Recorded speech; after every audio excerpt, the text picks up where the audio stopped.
is the Worldwide Sports Radio Network.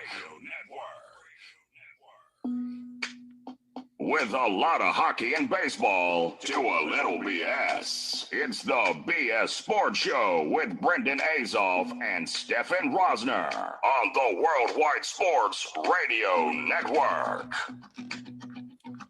Hello, everyone, and welcome to the BS Sports Show. I'm Brendan Azoff. Joining me in just a moment is Stefan Rosner. And today is a great day for sports fans, whether you're a hockey fan or a baseball fan or both, because we got MLB playoff action going on right now, and the NHL draft is tonight. We get to see the next wave of young talent enter the NHL, and the New York Rangers pick first overall and get things started. We will dive into that in the second half hour, but first, there is a lot of NHL news to get into. Obviously, with the draft coming up and the flat salary cap, we have seen teams start to maneuver around it, starting with buyouts. And Stefan, before we get into it, how you doing today, man?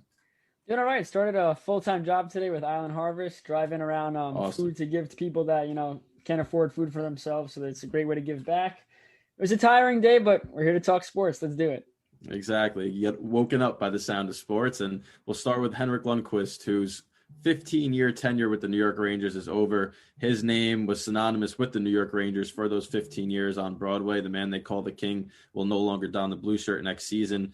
And he made a thread of tweets after the buyout was announced that was really heartfelt and sincere. And I don't think I ever watched a player handle with that much class leaving an organization on a buyout. Usually it's a mutual thing. You hope for it, but it does sound like this was mutual, where the Rangers needed to get rid of his contract, open up the spot, and they also wanted to give him the chance to sign with a team that's going to fully contend for a cup next season.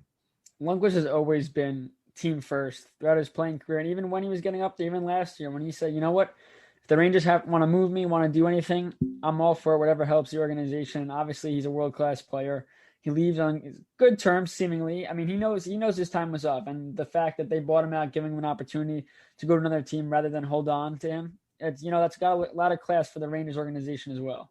Yeah, definitely. And you look at a player like Lundqvist and how much he's given to the Rangers. And I think that part of the reason to buy him out, because it does give them $13 million in dead cap space this year as well. So it's not a purely financial move, but they want him to win a cup. The Rangers, although they should make the playoffs this year after drafting Lafreniere and having that team around him, they're not fully at the level of competition for a cup. When you look at somebody like the Avalanche, who may be able to use a goalie, or Washington, who could use another goalie to help Samsonov out, they are in contention for a cup. And I think that they want to give him that chance to maybe have one last run, a la Raymond Bourque, who did it with the Avalanche after 17 years. So Lundqvist did tweet out on social media after removing all the Rangers stuff, I still love to compete, I still love the game, and I still want to win. And the word win was in all caps. And if you remember during the playoff run, the Washington Capitals hashtag was all caps. So people are starting to get that rumor mill swirling, and it is a fit. What do you think about Lundqvist maybe landing in Washington? Well, my first choice was Colorado. I thought they're ready to win a cup. They just need good goaltending, and I thought Lundqvist could definitely provide that with either Grubauer as a tandem or our boy Pavel. And him going to the Capitals, it makes sense. They're not going to re-sign Brendan Holtby. He had a terrible year. He had an awful year. To be an all-star and have a kind of year he had is kind of offensive to the rest of the players around the league. It really pissed me off, but fan votes, so it's your fault. Yep. No, but you look at it, and Samsonov, what is he, 23 years old? He's 23 years old, 16-6-2 record, 2.55 goals against average, 913 save. And he looked phenomenal this year. He played the majority of games. The Capitals really, if Holtby was the mainstay in net, they're not where they were going into the postseason, and he really helped them get there. And I think a guy like Lundqvist could really teach him a thing or two about getting his game to the next level, given the fact that Samsonov was a rookie.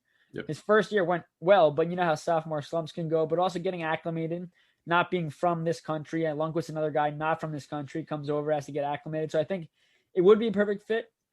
I don't really want him to do that just because I'd rather him go out west, just because, yes, the Islanders have dominated Lundqvist throughout his career, but on the off chance that he got more left in the tank, gets to play more, and maybe his numbers go higher, they're better with the Capitals defense and team around him. I don't really want to play him, but I think he would be a perfect fit, especially to help Samsonov grow.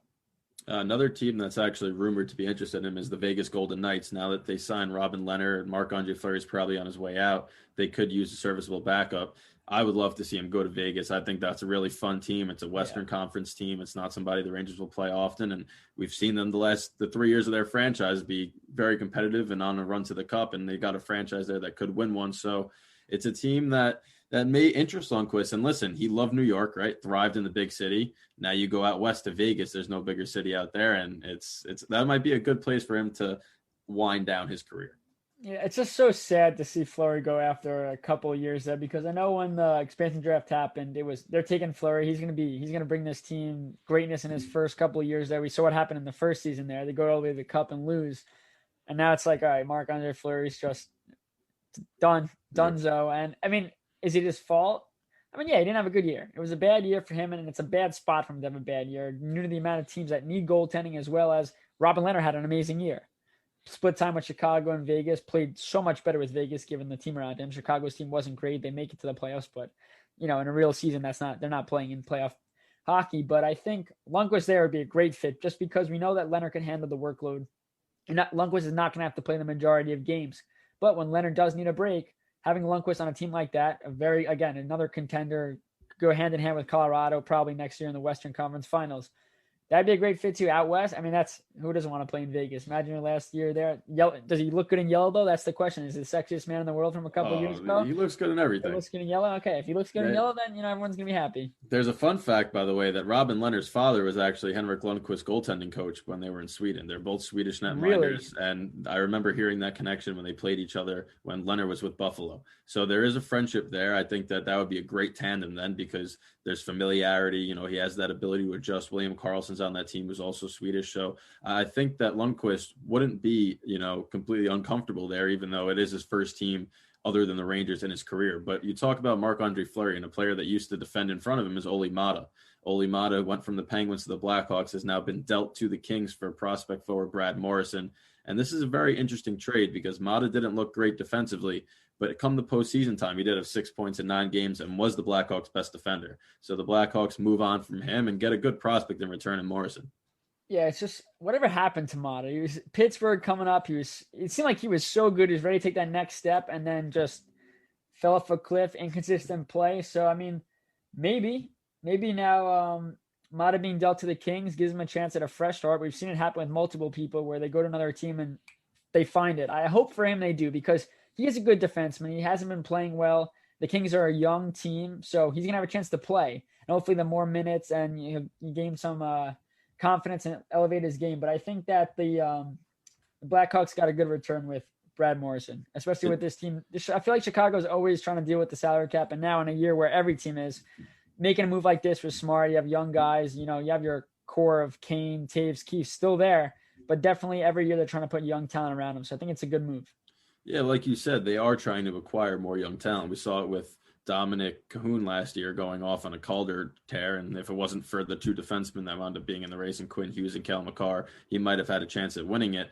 And it's almost like they're putting young talent around Kane and Taves, but they're also building a new core that can replace them, because they are getting older, and those 2 guys are not going to be around forever. Taves and Kane they've done their thing with Chicago. They're still very effective, but they're building a team that's going to be scary once they leave. And they're trading away players that are veterans that may not get, the same type of recognition down the road that they are going to need around these guys. So I like what Chicago's doing. I think that they've been doing it right since that first Stanley Cup, and they're keep getting new pieces that are young, and they're replacing old guys. And the one position they need is goaltending, which we will see how they handle that come the draft and deadline. I think you confused yourself. You meant Dominic Kubalik, right? That's what you meant when you said it? Yeah, Kubalik. We have Cahoon written. That's my fault. No, you're good. Just wanted to clarify. Kubalik had a great year, but I mean, it didn't matter because McCarr and Hughes just had it's so funny, like defenseman, right? NHL defenseman. It's no longer defense first. It's really not. It's offense. And we laughed about it last time. Like, you talk about the best defenseman in the league. They're not even, it's not defense. It's your best offensive defenseman. Yes, these guys are great defensive players as well. But like a guy like Quinn Hughes is not a big guy. You wouldn't expect him to be a superstar defensive defenseman. But this is a new game in the NHL. Young, fast, offensively driven. But Kubalik had a great year. But like you said, though, getting younger is every team wants to do that. I mean, you look at the Islanders, the people that we grew up watching, where we think, oh, the Islanders are a young team with Barzal, Nelson, Lee. They're all Lee, Nelson, Bailey. They're all 30 plus. They're not getting any younger. So definitely Chicago is doing the right thing here, making the move. But let's move on, though. Yep. Another trade. Max Domi and a third-round pick is on their way to Columbus for Josh Anderson, who goes the other way. This happened very recently, too. It wasn't like we had this planned. A lot of this stuff happened the past couple of days, but Josh Anderson and Max Domi just got exchanged about an hour and a half ago. And we knew that Montreal wanted to move Domi. That's been known. Obviously, Domi got a new agent looking to pick a place to go, and Anderson was looking to be dealt from Columbus as well after an injury-riddled campaign last season. But to give a third-round pick in addition to Domi to Columbus for Anderson, who only had 4 points in 26 games last season, is a little bit questionable on the part of Marc Bergevin, the Montreal Canadiens GM. Domi had 44 points last season. He's proven that he can put that 40 to 50-point range up consistently. So I don't understand the addition of a third-round pick, especially for a team that wanted to get rid of Domi and another team that wanted to move on from Anderson to free up some cap space. I think the fact was that the Canadiens were so out there saying they wanted to move Domi. Yes, Anderson wanted to be dealt, but he was injured, so it's really hard to base last year's stats on his play. But Domi, they were really out there saying they wanted to deal him, which put Columbus as the power to control the trade. So they probably said, you want Anderson straight up for Domi, but you really want to get rid of Domi, so you're going to have to sweeten the deal a little bit. Obviously, a third-round pick, we never know how that's going to pan out. But that's one of those where you throw it in just to make you win the trade. And Columbus had the power and the leverage, and they got it done. And for Domi, 17 goals, 27 assists in 44 games in the bubble, which they didn't think he was going to play because of diabetes. He does play, though, 3 assists in 10 games played. Do I understand the trade? Yeah, both teams want to get rid of their players. I think Domi's going to really help this Columbus Blue Jackets team. Anderson's going to be very good, though. I mean, Anderson's probably a better player than Domi. Domi is very one-dimensional, I believe, just pure scorer. Anderson's a big guy. He could do a lot of things with his physicality. So I think looking at this trade, Montreal won the trade, but at the same time, Domi's not a bad piece going back. No, he's not. And like you said, Anderson is a big boy. He's 6'3". He's over 200 pounds. He did have over 40 points the prior season. So yeah. I think that they look at Montreal as he's a controllable asset. Obviously, Columbus is in a financial situation with, the players moving in and out. They don't want to commit long-term to somebody like an Anderson, who they view as maybe a second-line player at best. And it makes sense to move him. I don't know why Montreal wouldn't ask for maybe a 7th-round pick back, because then it's a little more reasonable. At least you're getting another pick. But we'll see how it pans out. These are the types of trades where you know what you're going to get from one end than Domi. Domi's game's not going to change. For Anderson, he has a lot of room to grow, and I think that Montreal's banking on him having a big outburst starting next season.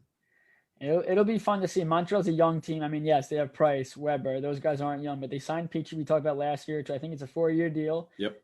They now have Anderson, who's a young guy as well, and again, he's got a lot to prove. And when you have a player that has a lot to prove, usually you expect to see some good things. And they have a young guy, Nick Suzuki. I mean, this team is full of young talent. Lehkonen. They just have to prove themselves. Kotkaniemi too. Kotkaniemi, yeah, all these young guys. It'll be fun to see how Anderson mingles with them. Yep, and moving on to another trade before we dive into the buyouts and re-signings, is Ryan Donato was traded to the Sharks, and also his teammate Devan Dubnyk was traded to the Sharks as well.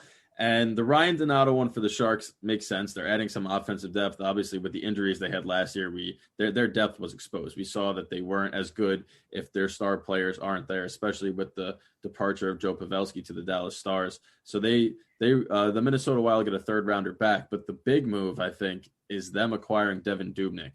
And the Wild gave them a pick to take Dubnyk because of his contract and poor play last season.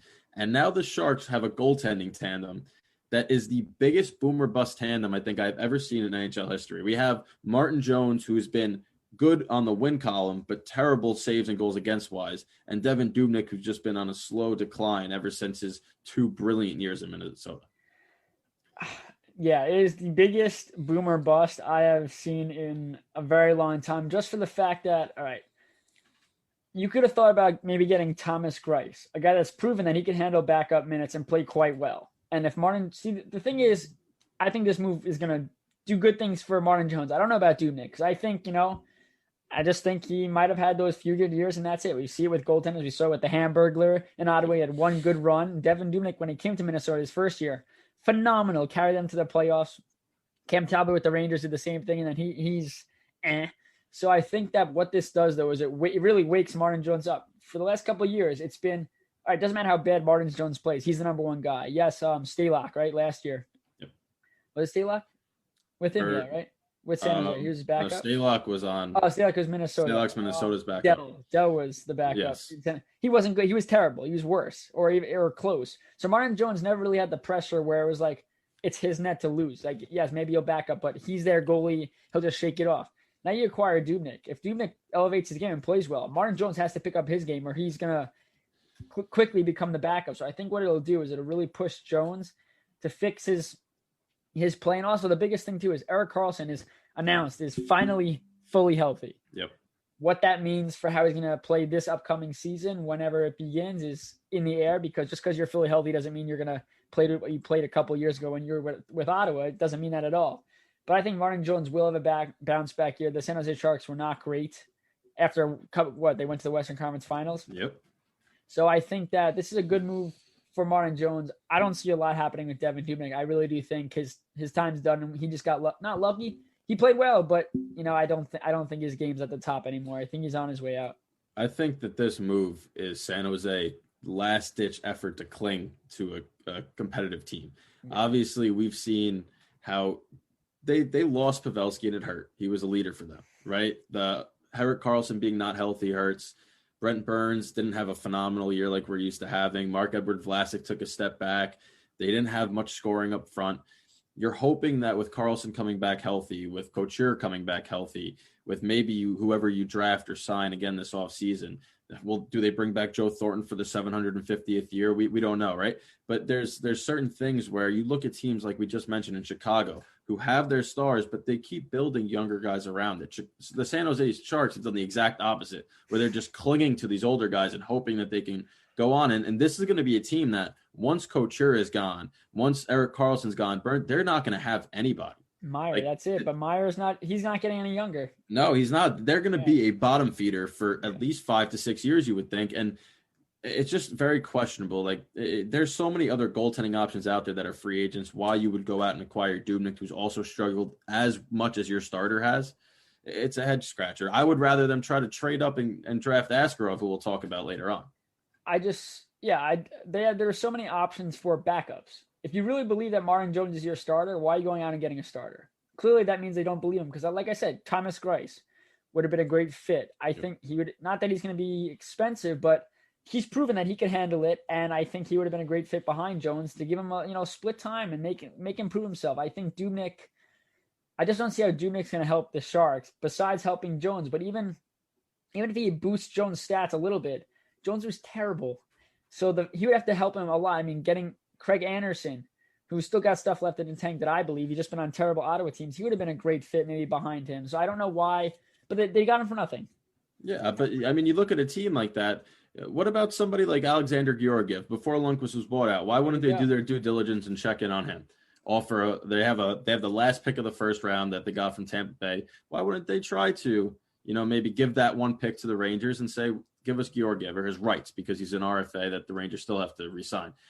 That's a young goalie that you can now build off of, especially if Jones is bad. That, to me, that's the route they should have taken, and they took the wrong one here with Dubnyk. What about even Hope? I know Hope had I hate him. I don't like him. I think he's overrated, blah, blah, whatever the case may be. But he's proven in the past that he's that good. If they really wanted to win now, why not go after a guy he had a down year this year. He's been going down a little bit. His goals against average is fine. His save percentage is not good.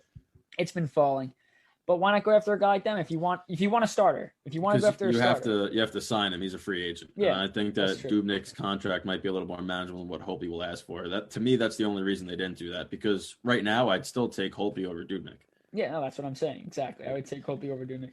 Well, another veteran that's still playing in the NHL, re-signing with Toronto, is Jason Spezza, who was so dominant on Ottawa, went to Toronto to play for his hometown team, has gotten some scratches, fourth-line treatment from Babcock. And now that they have a new coach, he's kind of playing more. He was pretty effective late in the season, early in the playoffs, and they keep him around, which I like. And also Josh Brown, who was traded from Florida to Ottawa, re-signs with Ottawa 2 years, $2.4 million.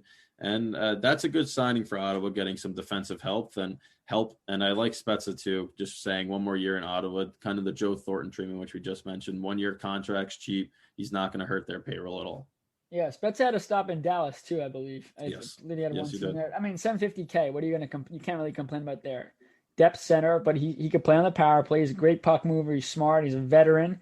I mean, this Toronto team's got to win sooner. They're just never. They might as well just fold as a franchise because you have all the talent in the world. All the talent in the world. Yes, you don't have defense. That's one thing you need. But you need guys like Barry, Muzzin. They just have to step up and be those players. Well, Barry's a free agent. Yeah, so he's probably out because he didn't have a good year at all. And that trade just looks brutal because Kadri had a great playoff. Yes, he did. Kadri's a power play superstar. I mean, if the Islanders could get a guy like that who could just on the power play score 89% of their goals and 89% of his goals, on the power play, all better. I like the move by Ottawa.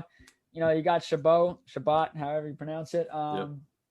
He's great, but he needs help, and this Ottawa team needs to keep their young guys. And I think this is a great move by them. 2 years, $2.4 million, not that much. They have a ton of cap room.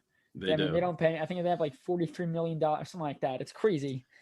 Well, they're going to have to use some of that. I don't know if that's going to be similar to what Detroit did and take on somebody's bad contract or re-sign their young guys now early so that they don't have to commit to bad contracts later on. Because the reason that Spezza is still getting re-signed by Toronto is because they have so many forwards making unreal money that they can't afford to pay a fourth line guy over $1 million. So Spezza is doing them a favor by taking the $750K, and it does save them in the long haul when they have to now re-sign a defenseman like Tyson Barrie, or at least try to, because defense has been their Achilles heel. It still was last year. Barrie was not the player that he was in Colorado for them.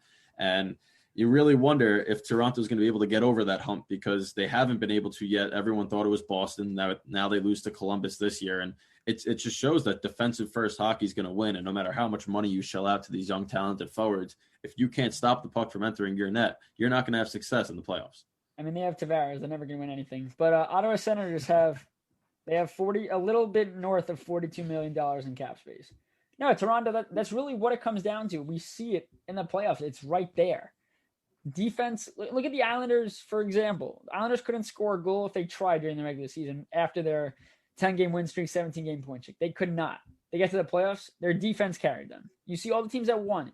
Defense first. I mean, yes, Tampa could score, but they got their offense going from their defensive skilled players. I mean, Victor Hedman, he went off on offense.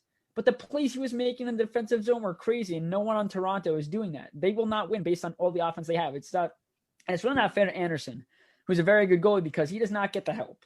He needs more help. It doesn't matter how good of a goalie you are. When you get held up, left out to dry, you can only do so much. So I think that Toronto really just needs to get defense. But for Ottawa, they got to sign a backup goalie or a star. I mean, they need a goalie.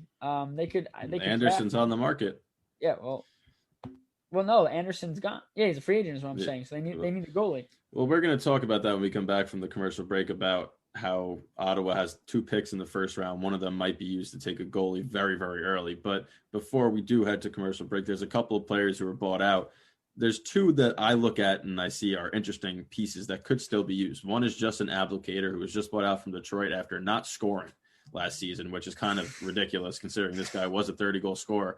The other is Michael Grabner. And we have seen Grabner play for our 2 favorite teams. We know the speed he possesses. We know the chances he gets even when he doesn't score. And this guy just gets bought out from Arizona. And you wonder if a team such as the Rangers or Islanders could use his services, or that there's definitely a team that's going to want a guy to play in their top 9 who could move anywhere up and down, be responsible defensively, and still have the wheels that he has. Every year in the NHL video game, I draft this guy and put him on my 4th line because you just click the speed burst button and he's gone. And in real life, that's really what it is. When he was on the Islanders and when he was on the Rangers, his biggest problem was just executing. He would get on, probably average 2 breakaways a game, but he just could not. He didn't have he definitely has the hands. He's in the NHL, but he just couldn't. He didn't score at a higher rate, at the rate that he needs to score to be productive, and that's why. But the thing is, though, Arizona waives him. So many teams want him. You see players like the 3rd line, 4th line players that just move around the league from one team to another, and you go, "Wow, they're terrible. That's why they keep getting waived." No, it's like so many teams want them, but they don't. He's not going to be a long-term fix for any team, but penalty killer as well. Yep. It's just he's very important to teams that need the penalty kill help, but also the speed. He puts a lot of pressure on opposing D, and it's sad though because he didn't play that much. He was a healthy scratch a lot, but I think the Islanders, hey, listen, the Islanders everyone wants them to go out and get free agents, do this or that. They have a lot of stuff in-house they have to take care of. But Grabner's not going to be an expensive piece, and they need some depth scoring, and you want that maybe to fill in for a little bit until your young guys get there, give them a 1 or 2 year deal. I don't see why not. Yeah, if the Rangers wind up not signing Jesper Fast, he's a perfect cheap option to fit that third right wing spot unless they feel Vitaly Kravtsov is ready. But in other news, Jack Johnson was bought out by the Pittsburgh Penguins. Carl Alsner, who barely played for the Montreal Canadiens, was bought out as well. Matt Niskanen retired, and that's surprising considering he's only 33 years of age. And the biggest one from Darren Dreger is Oliver Ekman-Larsson, through his agent Kevin Epp, imposed a Friday deadline for a trade to 2 teams, either Boston or Vancouver. And he said that that's the best option for a trade before free agency. And if he doesn't get dealt by Friday, he is staying in Arizona. Your thoughts on that quickly? I think it's a win-win for Arizona because, yes, Arizona wants to keep him in. And the off chance that this all goes south and he doesn't get traded, they do keep him. And in the other chance, they're going to get something for him. They're going to get stuff for him because he's one of the, we'll get to the NHL 21 ratings and all that stuff, but he was not on their list of top 10 defensemen, and he really should have been. And I think that him with Quinn Hughes, I'm just picturing it now. That's beautiful hockey. I mean, well, they play the same side.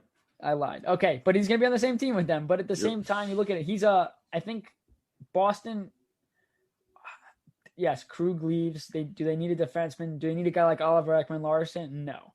Vancouver, a young team. They do have veterans, though. Could always use another veteran leader, especially on the back end with guys like Quinn Hughes, who, of course, he's going to take another step in his career. It's not just this year was an amazing year. That's the sky's the limit for a guy like Quinn Hughes. And I think a guy like Oliver Ekman-Larsson, phenomenal. I guess Peter Chiarelli wishes things went differently when he made his trades for the other Larson. Yeah. Imagine. Well, the problem with moving him is his contract. Yeah. That becomes the barrier. Well, if a team can take it, though, he's a world-class defenseman. And the community in Arizona loves him. He's always out at hospitals, doing his thing, playing with kids in parks. He is all about the community. And that's why I really do think he's going to stay in Arizona. Yeah, I mean, the 2 teams he has on his list, he's a genius. Of course he wants to say those 2 teams. It's curious to see. Boston, I guess he just wants to win. I mean, obviously, that's probably the quickest way to win because they could have won this year.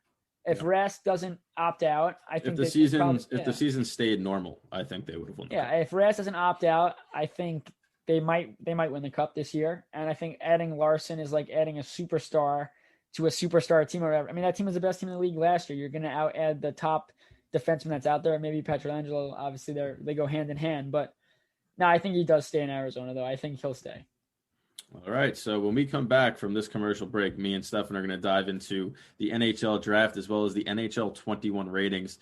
They released some very questionable ratings regarding their defensemen, goaltenders, and slap shot and wrist shot power, which it doesn't really have any relevance, but at the same time, you scratch your head and wonder who does these ratings and if they even watch the game of hockey. So stay with us. We're going to dive into that when we get back. It's the Worldwide Sports Radio Network. You're listening to the BS Sports Show on the Worldwide Sports Radio Network.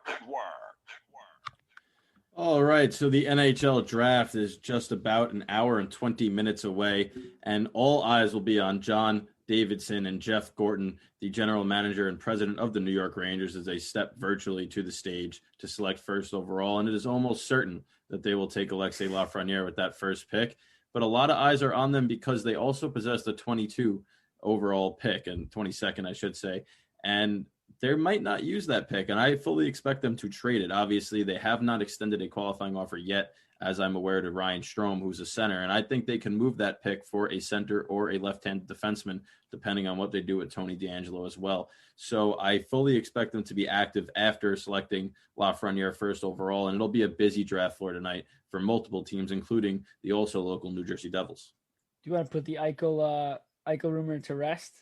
I don't think they're getting Eichel. Yes. I think that, first of all, in a flat cap season, it doesn't make sense to take another $8 million in. Second of all, they have to give up a lot of young pieces, which is counterintuitive to what they've been doing this whole time. Well, Alex Lafreniere is, I said that he's not a Crosby-like player, but after doing as much research as I possibly can on this guy, I was really trying to find his weakness. I'm looking up weakness. All I see is strength. Apparently, this guy has no weaknesses, and he becomes the first French-Canadian player since Vincent Lecavalier, everybody knows that is, 1998, to go first overall, and he joins Crosby as the only player to win the CHL MVP 2 or more times. Just everything I was reading about this kid is how unreal and how unselfish this guy is. Put him on a line with anybody who is a pure goal scorer or passer. I mean, he's going to be perfect fit with the New York Rangers than what they're trying to do. But he's 200 pounds. He's a big kid. And they said that they've never seen people, skater, be in a physical altercation and use his jets to take off. They said his raw speed is ridiculous. His physicality is very unique to him and the type of game he plays. So, I mean, as much as I hate that the Rangers got it, with the odds so not even close to very likely for him to even get this pick, let alone someone that was in the bubble, goes beyond me on how that even happens. But he's going to be a thrill to watch, and one of those guys when he's on the rink, you must tune in and watch. Yeah, so TSN, obviously, they do a lot of great stuff pre-draft. Bob McKenzie releases his top 10 his pre-draft ratings every single season, and usually they're pretty accurate. But TSN has a head scout in Craig Button, who's been very active in the NHL for his whole career, and he gave Lafreniere a 5 out of 5 on competitiveness, hockey sense, and scoring touch, and a 4.5 out of 5 on skating and shooting. And he said that he fully expects him to be able to do 60 points at least in his first season, and he's going to be a captain later on. And I think that he was with Rimouski Oceanic of the QMJHL. He was very good. Like you said, 2 Canadian Hockey League Player of the Year awards. And Vincent Lecavalier and Sidney Crosby both played for Rimouski as well, which is kind of a fun fact there. But what he did in the CHL is never good enough to get first overall. But when he went to the World Juniors and he showed just how physical he could be at 6'1", he was going into corners, bumping people. Usually your star players don't do that. They hang around, look for the puck, and try to score. But he was scoring. He had 10 points in 5 games. He was injured and still came back, and he won the MVP of the tournament and the gold medal. And I think that what happened there is everyone goes, all right, we all thought this kid was good enough to be the first overall pick, but now we realize he's good enough to be the first overall pick and extremely productive right away in the league. And now you put him on a team that already has a solidified top 6. You could play him with young guys in Kakko and Edel, and I mean, the list goes on and on. Kravtsov eventually. They have Panarin. There's Zibanejad, Kreider, Buchnevich. That forward group becomes one of the scariest in the league. And if they can move that 22nd pick for another defenseman and have Keandre Miller come up, Nils Lundqvist next year, and these guys solidify themselves, you're looking at a perennial Stanley Cup contender. And that's what the ideal was when they released that letter 2 years ago, starting the rebuild. It's terrifying. If you're not a Ranger fan, it's terrifying. If you're a Ranger fan, it's a dream that you're never going to wake up from, because it just gets better and better and better for this Rangers team. Yes, you don't want to see Lundqvist go. That's probably the worst thing that you want to see as a Ranger fan. But the future is so bright. It's scary. It's scary good. And I think there's a no-brainer to trade the 22nd overall pick, because you're getting Lafreniere, who is by far the best player in this draft. I don't think they need it. And if they can move him to get a defenseman, that's what they need. The Rangers need defense. Once they get Lafreniere, their offense is elite. It's elite. They still need centers. Yes. That's their biggest weakness. Yes. But I mean, I still think they're elite offensively compared to a lot of teams in this league. But we already talked about how offense really, in the long run, isn't the biggest thing to win a championship. It's defense. So if they can move the 22nd overall pick for a defenseman, I think they have to do that. And going back to Craig Button, what a weird looking guy. He's just an odd specimen. But he does know his hockey. He does. He used to be on the NHL Network all the time. And then I guess, I think he was a GM or head scout, something along those lines. So he knows how to assess talent. His nose. Anyway, continue. But yeah, so I think that the 22nd does get moved for a center or defenseman. If they're not qualifying Strome, then that pick is going to get moved for a center in all likelihood. And if they don't find an offer that suits them, they're going to use that pick. Like, they have all the leverage in this situation. So outside of the New York Rangers and their interesting thing, you also have the Devils, who have 3 first-round picks and are rumored to be trading up or down. They're not sure if they're going to use the 18 and 20th, maybe just their 7th pick. They have a lot of things going on. And I think that they're going to make a trade here too, because like you said, they have the 7th pick. They probably will get, hopefully, Marco Rossi or Lucas Raymond, one of those 2 guys. And outside of that, there's nobody that really fills a need right away. And if they can get an earlier pick by moving up with those 2, or maybe jump back, get more, and maybe even get a player as well, you're looking at some interesting maneuverability from the New Jersey Devils. The Devils not compared to the Rangers at all, but they're a young team as well. And I think that, yes, they have a few veterans that need to pick up their game. PK Subban, if he doesn't get dealt, which I don't think he will, just contract-wise, no team's really going to want that, especially in the flat cap that we have. But, yeah, they have 7th, 18th, and 20th. And I think what we'll go to right now is Askarov, goaltender, who is hearing a lot of good things about him because he is unreal. He holds a glove in his right hand, which is, we'll get to that in a second, but major upside. And the Devils are a team that's very interested in him. And it's interesting because Mackenzie Blackwood hasn't been stellar in his, short stint in the NHL thus far the last couple of years, but he hasn't been terrible, and the team around him hasn't been good. He was the 42nd pick back in 2015, 2.77 goals against average, 915 save this past season. But again, the Devils were not a good team. They got better as the year went on, but they weren't good, so it's hard to really judge him. But if they draft Askarov, I mean, that does put a lot of pressure on Blackwood, and it really questions, all right, is Blackwood really the real deal? And I think that, Brendan, get to it now. What as a shooter, I mean, I'm a goalie, hold the glove in the left hand as most goalies do, but as a shooter, when the goalie has his glove in the right hand, what is that? Does that play mind games on the shooter a little bit? It does, because most goalies have it in the left, so you're used to picking. You don't have to pick your head up when you know it's the left hand, because you could pick which side you want to go most of the time. But when you have a right-handed glove, you tend to overthink it, because now all of a sudden, if you're going short side, it's a glove hand. Much easier to make that save if it's your glove than a blocker going up, so you have to adjust your shot. But I think that once people can, get used to seeing him and how his tendencies are in the NHL, it won't play as big of a factor. But I do think also that Mackenzie Blackwood is legitimate. I think that he's a very good goalie. So I'm not sure if they will take him. And when you look at this draft order, for a guy like Askarov, the Ottawa Senators, who have the 3rd and 5th overall pick, their owner, Eugene Melnick, said that he wants him. So he could go as early as 5. I don't think they take him with 3. But then you look, like you said, the Devils are at 7. The Buffalo Sabres are at 8, Minnesota Wilds at 9. Those 3 teams could take him. Buffalo and Minnesota, I don't know why they wouldn't want him if he's this good. But if he does fall outside of that top 10, at 11, the Nashville Predators, and 12, the Florida Panthers. Now, the Predators are interesting because of how Pekka Rinne had that Lundqvist thing where he just fell off a cliff with his age. They have Saros, but is he really the guy you want to be your number 1? So they could use Askarov, even though you're not sure when he comes over yet from Russia. For the Florida Panthers, have Sergei Bobrovsky, who's Russian. He can talk to him. He could help him. He's there for a long time still, Bobrovsky. So they could afford to wait for him to come over. And then when he does, you have the Varlamov-Sorokin situation where you got some guy that could speak to him and help him and mentor him. That's a scary goaltending duo if they do draft him. So I look towards those 5 teams as landing spots for Askarov. I think, not that he's a perfect fit for Minnesota, but it's a very big need, especially with Dubnyk now gone. You got Stalock there, who's proven that he can handle it, but they're not going to be good this year. I mean, they let Koivu walk, their captain. Parise is probably going to get moved, I would think. If not, he's getting up there in age. He's consistent, but we talked about it this year where what was the identity of the Wild? And through the games that they played this year, Boudreau was fired. We still have no idea what this identity is. And I think that they need a goalie. They definitely need a franchise netminder. The guy's only 18. Like you said, Florida has time. If Florida were to draft him, let's say he was 23, 24. Florida drafts him, that might be a dumb decision just financially. For the team, great move. But financially, with how much you have invested in Bobrovsky, if this guy Askarov outplayed Bobrovsky in his first year, it's just a terrible. I mean, what are you going to do with that money? It's just, Biles doesn't make sense because it's so much, and no team's going to want him if Bobrovsky can't play well. But the fact that he's 18, you could wait for him to come over. He has that Russia connection. We'll see how it works with Sorokin.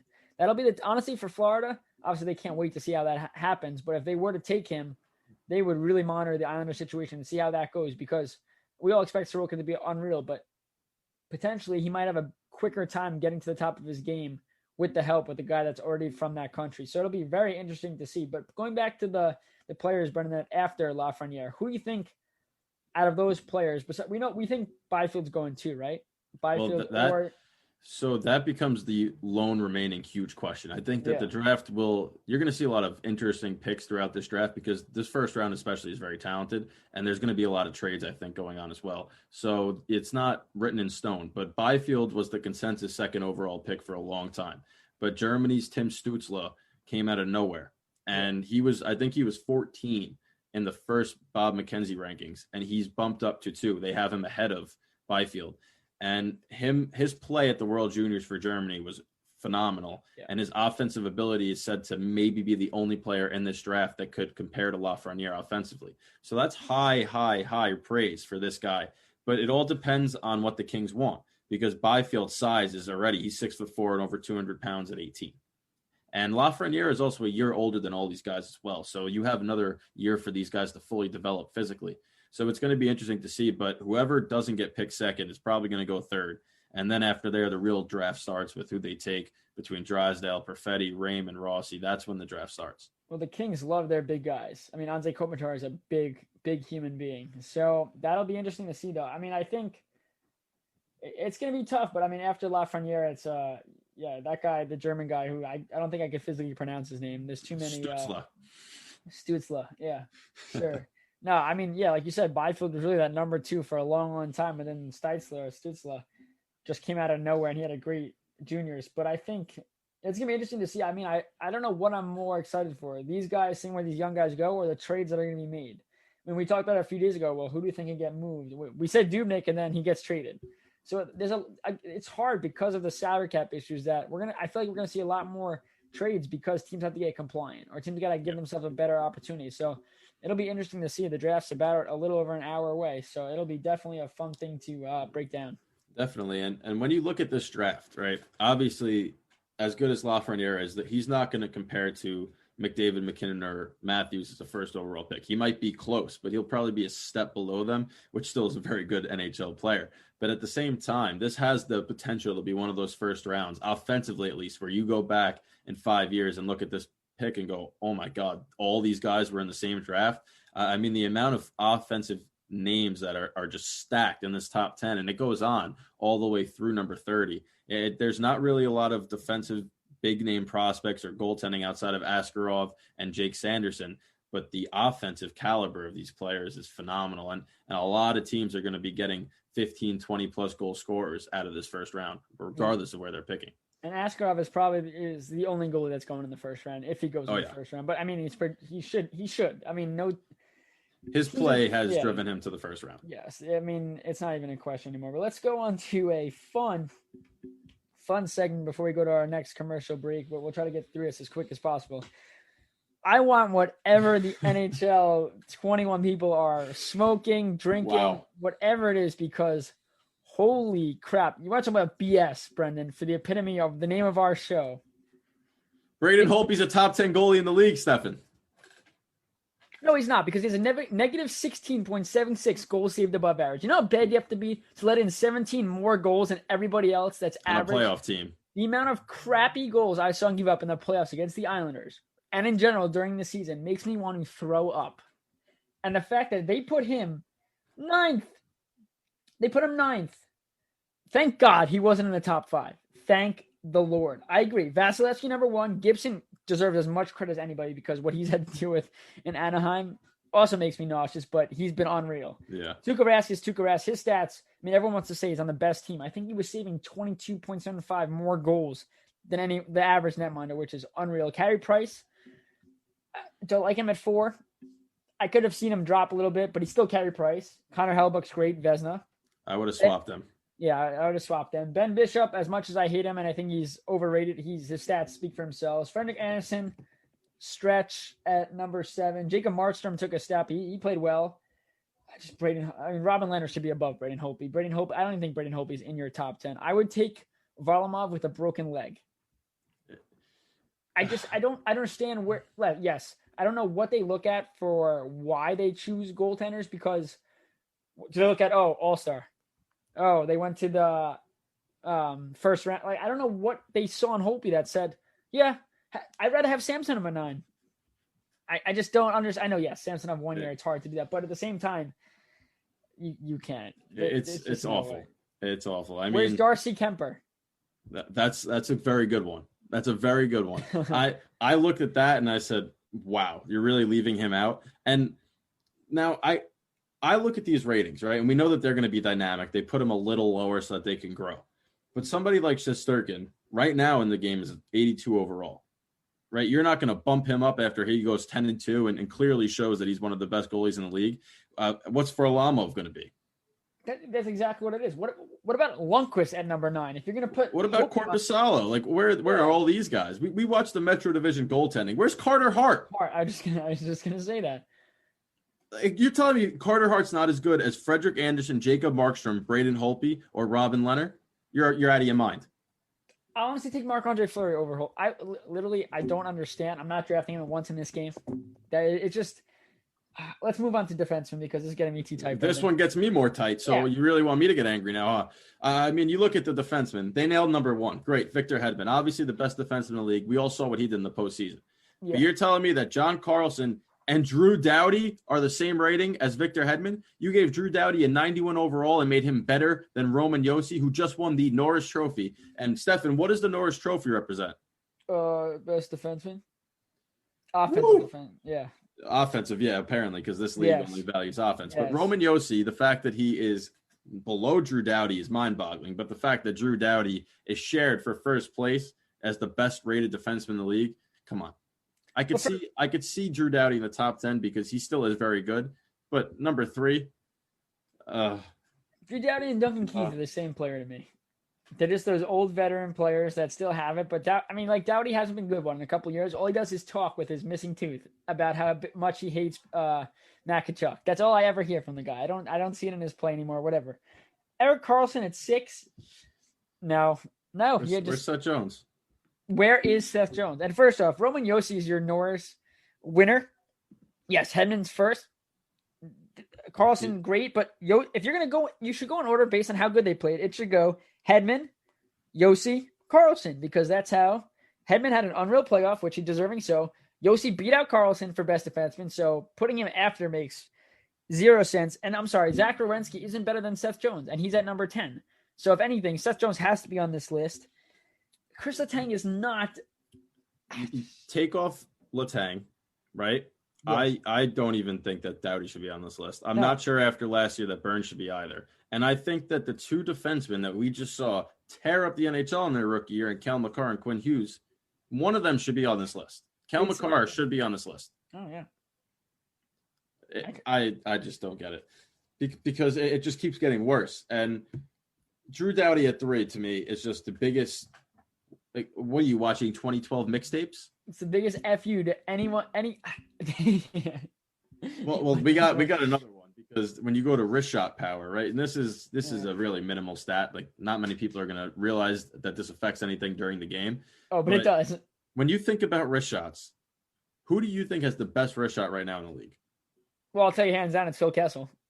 According to NHL, because I think the best wrist shot in the league is Austin Matthews. Oh, sorry. Yes. I'm in the video game. Phil Kessel's. I thought you meant in the video game. Yeah. Phil Kessel's Austin Matthews. Oh, yeah. When he does that half toe drag. And he's not on the list. No, he's not. I'm sorry. Brent Burns has a better wrist shot. Brent Burns, Jacob Voracek has a better Svechnikov? wrist shot. It's mind-boggling to me. Sorry, Andrei Kopitar. He's washed up.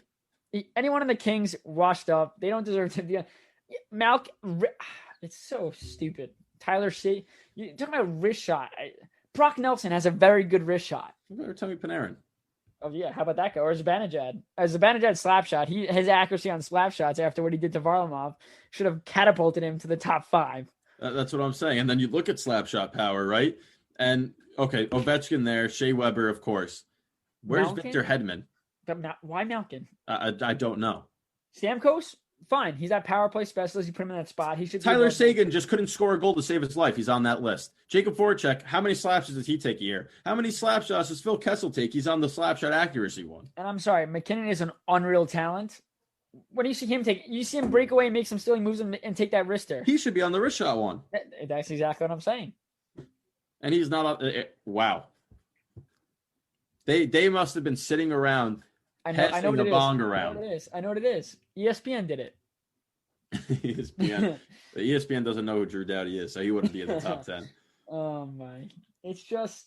But This game is going to be a lot of fun. They added a GM mode. We both play this often.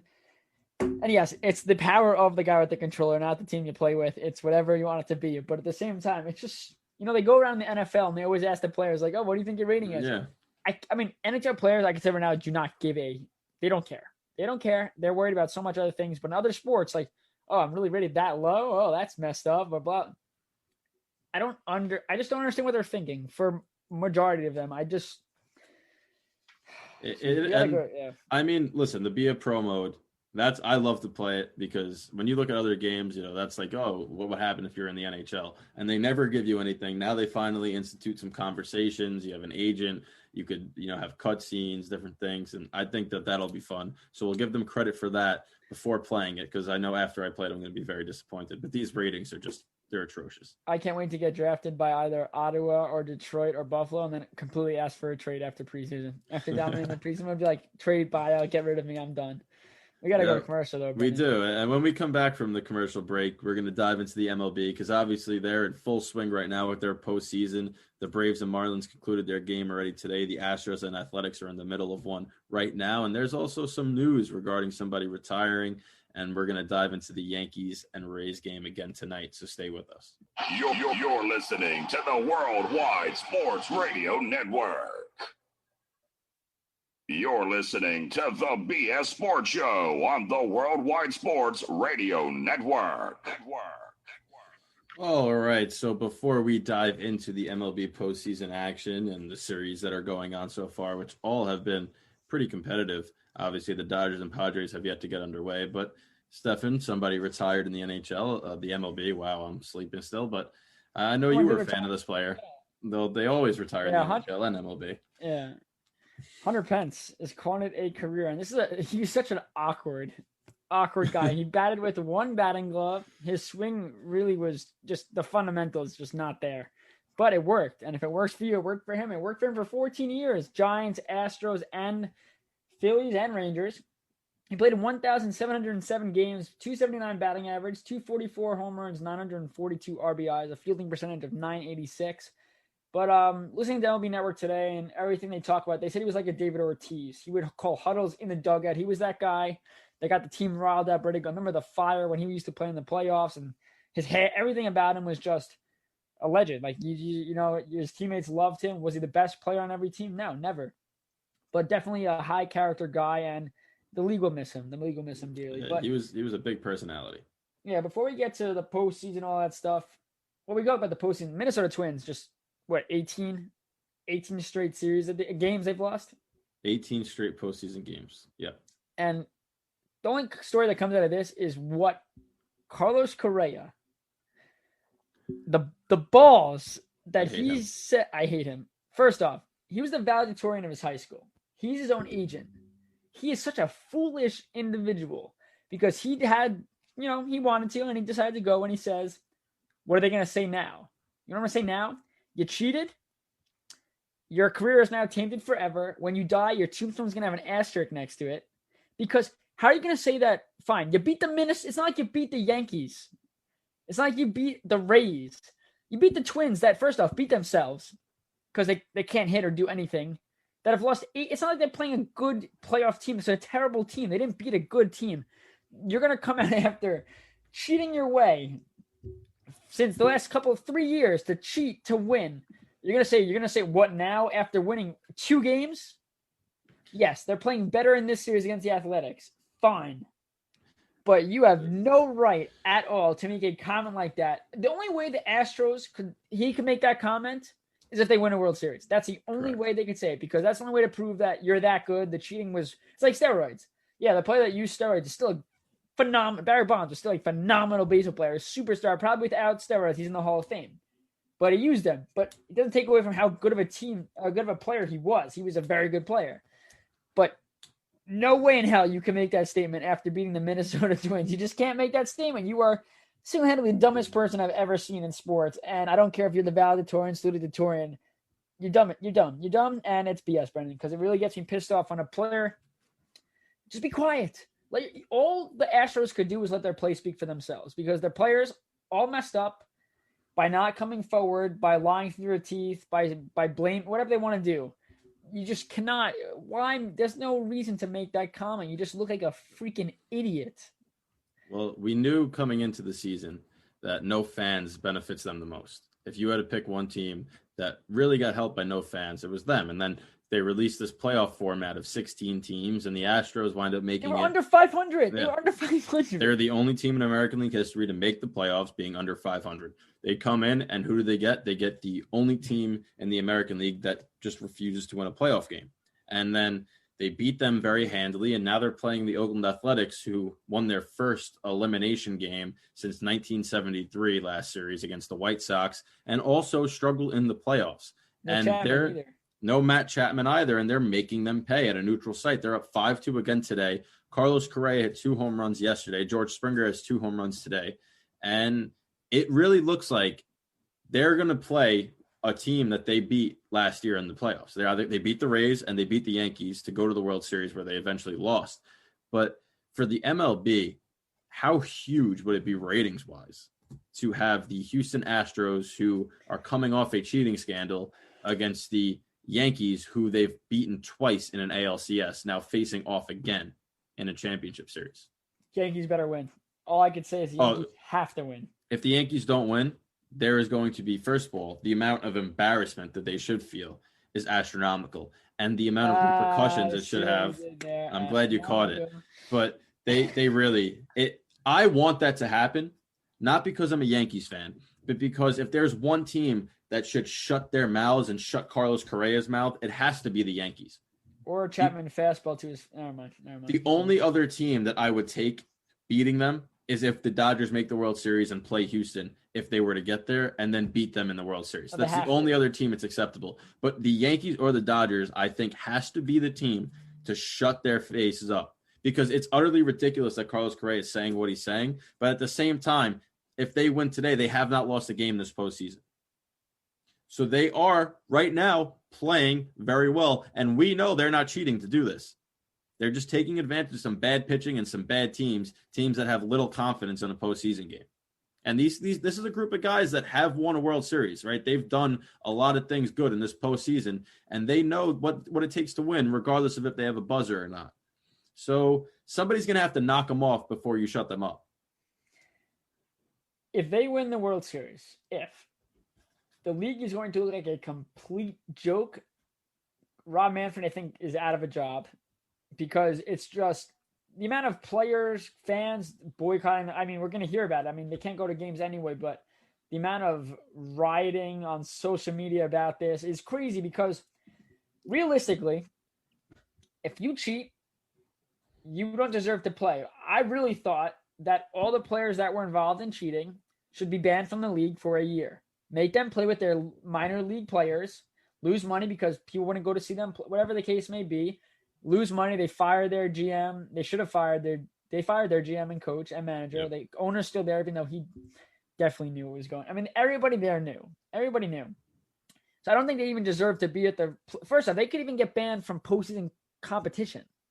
Like the amount of sanctions that weren't there, they got fined pocket change. It was just absurd. I will say this: if there were fans in attendance this whole season, they're not where they are right now.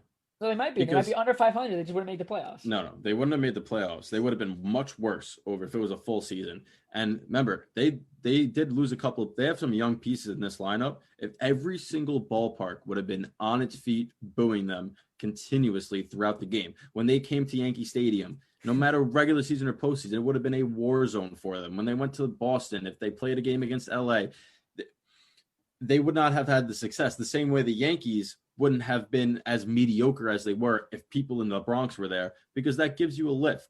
And that would have deteriorated the Astros this year. But no fans, and it helped them. They didn't play well, but now no fans in the postseason helps them even more. Do you think that Minute Maid Park would have been packed with fans from visiting parks? Like, do you think that people would flood there? No, I think that they still would have had success at home, because they have a good fan base now. I mean, they have a lot of fans that never showed up when they were losing, but now they have a big crowd and big support. But every road game would have been miserable for them. And we saw that when they played the Yankees, not last year, but 3 years ago, when they played in the ALCS and lost every game at Yankee Stadium. It would have been similar to that, I feel like, this year on the road. They did win 10-5 in the first game. They're up 5-2, like we said now. And we can move to another series if you want. I think we should finish with the Yankees because we have a lot more to talk about there. But the Braves and Marlins had an interesting game, back and forth affair. Yeah, the Marlins are perfect 7-0 in postseason series as a franchise. They have it's crazy. They've won what, twice? They've made 2 postseasons and they won both World Series when they make it. I mean, that's as perfect as you get. I mean, it's fun to watch teams that are underdogs play always. What was the score in today's game? They lost 9-5. Yeah. It was Sandy Alcantara versus Max Fried, and Max Fried didn't have it. He didn't have it today. No. He goes 4 innings, gives up 4 earned runs. That's a season high 4 Ks. He gave up a home run to Rojas. Alcantara, he was dealing. He went through 7 innings, I'm pretty sure. He got taken out in the 7th. Now, it was a very interesting managerial decision because Yes, they let him pitch the 7th inning, and it was his 4th time through the lineup. Yes. And he wound up, I think he walked Acuna. They took him out. Base hit. And that led to a 3-run home run from Travis d'Arnaud, who Mets fans got to be sitting there like, where was this when he was on our team? And then Dansby Swanson hit the 2-run home run. They put up 6 in the 7th, and that won the game. But when I watched the Marlins, right, like you said, nobody expects them to be there. Everyone loves the underdog. But fundamentally, this is as old-fashioned a baseball team as you have. They have 2 or 3 bats that can hit for power, and the rest are speedsters that when they get on are going to steal second, and they're going to force you into mistakes. And they have great situational hitting. They're fundamentally sound. It's a very old-fashioned baseball team, and it gives those old-fashioned baseball fans some hope that, hey, this style can still win games. You don't have to have 10 guys that can hit home runs, somebody coming off the bench that could also hit 10 double-digit home runs. Wow. But it's just beautiful to watch them play baseball. And despite the losing effort today, they can take a lot of optimism away from this game because the Braves are the best team in the NL East, the division that they play in. Well, look who their manager is. Don Mattingly. I mean, he played an era where small ball, that kind of stuff really pays off. But, talk about the fundamentals for the Marlins. The Braves, Freddie Freeman making an amazing diving play. Yeah. Albies making 2 unreal plays at second. I mean, this is a fun series to watch because they are very good defensively. And defense wins championships. You need those big players to make big plays. Freddie Freeman using all of his wingspan to make a play. It's just fun. And yes, the Marlins, they didn't do the job today, but that's why it's a series. It's not one game. And they have a right to be here. They played well enough. They fought adversity the whole entire season. They have a right to be here. And we'll see what happens in the next game. But, it's going to be a fun series. And if anything, and they don't win, they become now 7-1 in postseason series, which is sad. Still a solid record, but it shows that this Marlins team has a lot of potential. They have a lot of young guys, a lot of no-name guys. They do it, and there's a lot of rookies that are playing above expectations, which will bode well for this rebuild. And I think that the one aspect of this postseason which does hurt Miami is the fact that it's 5 days in a row of games. Obviously, in a normal postseason, you have the 2 games or 3 games, then you have the travel day as an off day, and then you play again. Their bullpen is not built for the postseason. We see the Yankees, who they have, even the Astros. You look at the Athletics bullpen, the Rays bullpen. They got a stable of arms that could throw, right? They got a lot of guys that can come in and game out and play, and even they're going to struggle with 5 straight days. The Marlins don't have that, and in game 1, even being rested, their bullpen imploded at the end of the game. So I think that that's going to be their demise, but looking at this season, they already have a playoff series win way earlier than they thought they would, and they got to have a ton of confidence. After losing 100 games last year to come back, make the playoffs, and win a series, they're going to be a scary team over the next couple of years. Everybody gave Jeter a lot of for what he was doing, but look, it's paying off. It's paying off quicker than anyone expected, but we can move on to another series. Brendan, which one do you want to tackle? Well, we tackled Houston already, so let's preview the Dodgers and Padres. And there's a lot of news surrounding this one because Mike Clevinger, who was injured, is making the start in game 1, and that adds a little ripple effect to the series because the Padres pitching staff had been rather lackluster, we'll put it that way, against the Cardinals. Their starters were terrible. And obviously they lost Clevinger for that series. They lost to Nelson Lamet, 2 very good pitchers, and their starters just didn't do anything, and they taxed their bullpen heavily. And if Clevinger wasn't ready to go and neither was Lamet, I don't think they stand a chance this series. But now Clevinger is in game 1, and if he hasn't pitched in a while and he has an elbow injury, so you're not sure how good he could be, but if he could be 90% of what he was, he's going to give you 6 strong innings and give you a chance now to beat a Walker Buehler. Yeah, I think his motion is so weird that it's so dominant. He gets rid of the ball so fast, and I feel like he hides it so well. But this is a perfect time to come back. Yep. But you got to come back and do your job. You can't come back and go 2 innings. I mean, we see in the playoffs, we see the short leashes. We saw with Max Fried is one of the best pitchers in the NL. He was, I think, the best pitcher in the NL.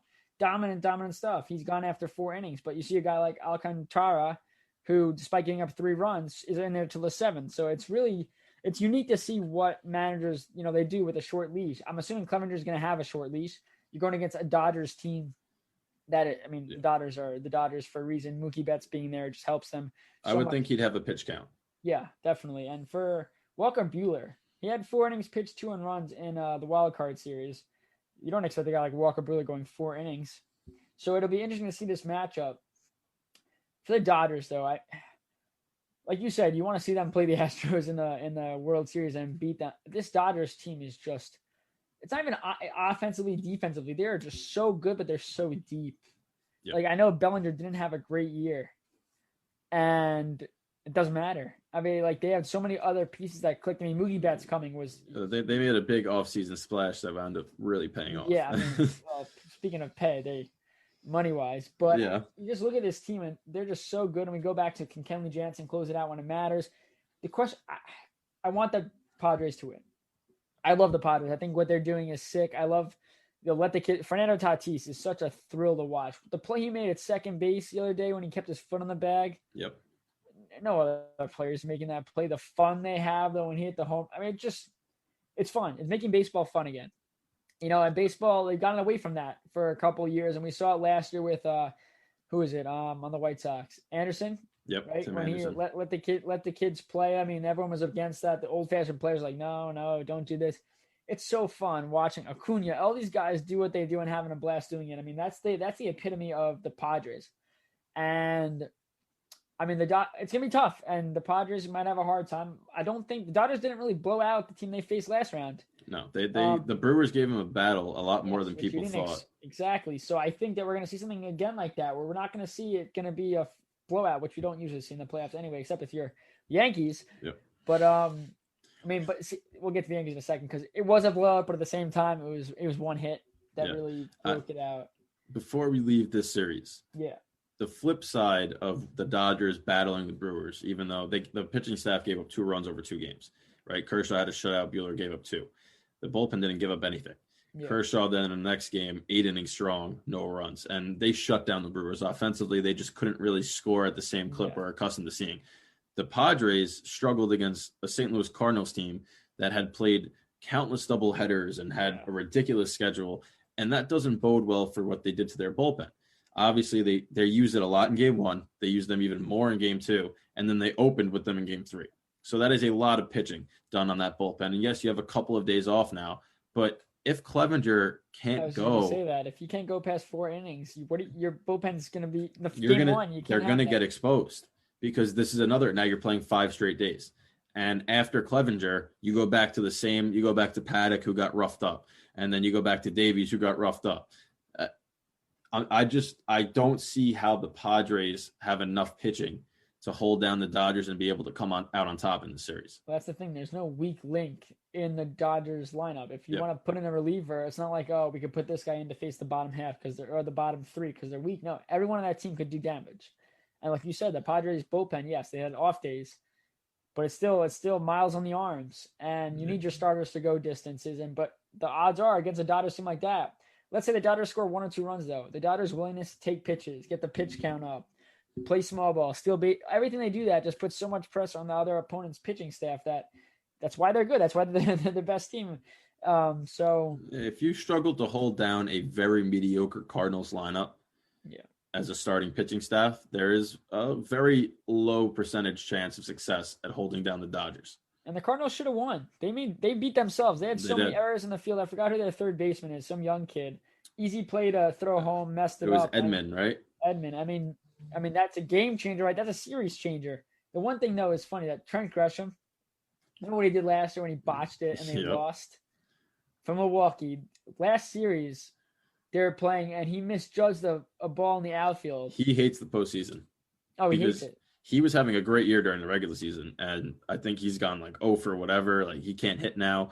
He's again, like you said, he misjudged another ball. There's just something about the postseason. A run could have scored there, and they got out of the inning. But that was late in the game where it was tied. I mean, that might have been it. Yeah, that's a series changer. I can't imagine 2 years in a row you lose it for your team. You might as well. You're not going to have a roster spot very soon after that. It's tough. It really is. But I think that this series would have been much more competitive because we had talked about this a couple of episodes ago and have the Padres play the Dodgers very well. Yeah. But they're not at full strength. Yeah. If they had Lamet and they had Clevenger not being injured and ready to go like they were, then you're talking about a situation where Clevenger could battle Buehler, And Kershaw, who had a great game, we know his past struggles in the playoff, could very well get beat by Ouellette. And then all of a sudden they could be down 2-0 or tied, and it's a much more manageable situation. So I think that the offense of the Padres is going to have to burden the load. And we see what the Yankees have done offensively. The Padres, in order to come out of this series, are going to have to do something similar, which is a lot easier said than done. You mean like just crush baseballs with like set 3+ records? home runs in the last, 3 games? Well, they're the first team in MLB history to have to start the postseason of 3 games with 3+ home runs. They're the first team in MLB history the first 3 games of a postseason have 9+ runs in each game. And people go, oh, the Yankees can't hit with home runs. Like, you can't win with home runs in the postseason. Well, they just faced the AL Cy Young winner, a guy who had a 2.9 ERA in Carlos Carrasco, and then Blake Snell, who was also very dominant for the Rays, who have one of the best pitching staffs in baseball and have just absolutely clobbered these teams. And it doesn't seem like they're going to slow down. No, and I think that, first off, you want to talk about the offense. The defense has been – Gio Urshela is just give him a gold glove. Just give it to him. There is no one else. He's asking for it. Speaking of asking for it, is that what you're trying to do there, Pun? Or no? No, I wasn't, but he throws better on his ass than Torres does standing up. It's just unreal the plays he makes. LeMahieu, literally, take a coin. We got a coin right here. That's not a coin. But whatever it is, you flip it. It's a base hit on both sides. He doesn't get out. When it comes down to it, it was a 3-2 count yesterday. What does he do? Base hit. It doesn't matter how many pitches he sees. Doesn't matter what the count is. You really can trust him. He might, not that he's clutch. I mean, yes, he's clutch. He comes through, but you have to think back to Jeter and just getting that base hit when you need it. He does it. And then Judge, home runs. Stanton has homered in every game. Moonshot. Well, not, That was a bomb. Yeah. It was a center field home run. I mean, Clint Frazier's was a bomb. Higashioka's golf swing. I mean, that was your legitimate golf swing. Just what we're seeing from this team offensively, it's funny. It's funny because the last handful of games we didn't see any offense. This team the whole year has been inconsistently consistent. So I don't know if that's consistent or inconsistent. I don't really know how that works because, but it's just crazy what we are seeing. And Cole didn't have it. It wasn't great. Wasn't great because the home run ball hurt him, and it's hurt him all year. He led the AL in home runs allowed. But a guy like that, a superstar like that, is getting paid that much. When it's not going his way, he's got to fight. That's why he's but that's why you're a superstar. Because when it doesn't go your way, you find ways to get out of it. If you're a great pitcher, but when you don't have your curveball, which he didn't have his breaking ball yesterday. When you don't have a pitch like that, the solid pitchers in the league struggle and they get out. But the superstar pitchers find a way to fix that. Yes, his fastball location at times wasn't great, but it missed high. He missed high.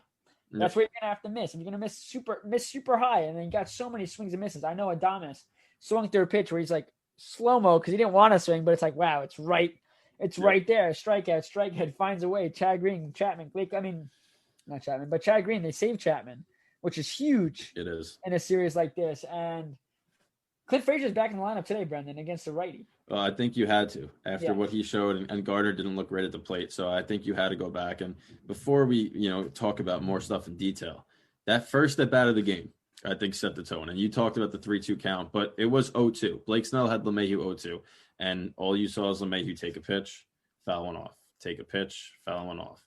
It's 3-2, fouls off 2 in a row. And I looked at my dad, and it was 9 pitches in, and I said, he's going to get a base hit right here. And it just had that feel of it where you go, all right, he has seen every single pitch that Snell has to offer him right now. And wherever he puts this in the strike zone, LeMahieu has the bat control to get a hit. And he just starts everything. And that inning, right, they only scored 1, but it was a manufactured run, a sac fly by Aaron Hicks. And it set the tone that this isn't the same Yankees team that the Rays went 8-2 against, because we're going to be able to score some, not pretty runs. We're going to still be able to hit the long ball, which they proved. And there was a lot of success that they had yesterday against a very good starter and bullpen that should give them even more confidence heading in today. So we're going to dive more into game 1 when we come back from this commercial break. And we also have some questions that we have to ask and talk about regarding this Yankees and Rays series. So stay with us. It is the Worldwide Sports Radio Network. You're listening to the BS Sports Show on the Worldwide Sports Radio Network. Welcome back to the BS Sports Show, everybody. And as we mentioned, we're going to dive even further into this Yankees-Rays series. And the Yankees, most teams hit 1 through 9 are very important to their success. But for the Yankees, they're kind of hitting 1 to 10, if you think about it, because Higashioka and Gary Sanchez both see game time reps. And Sanchez even had a home run in that game against Cleveland. And there was a lot of talk between the performance that Kyle Higashioka put on yesterday, both offensively and defensively, if he should get the start again today. And obviously it's tough because of how much support they've given Gary Sanchez, but Higashioka has certainly played above and beyond what was expected of him as a personal catcher for Garrett Cole.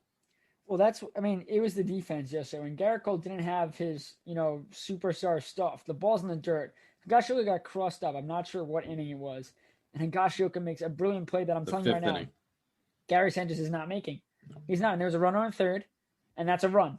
That's a run that we've seen Gary Sanchez give up. I mean, is it his fault all the time? No. But it's a run that they give up, and that's a costly run. And Higashioka makes a brilliant play.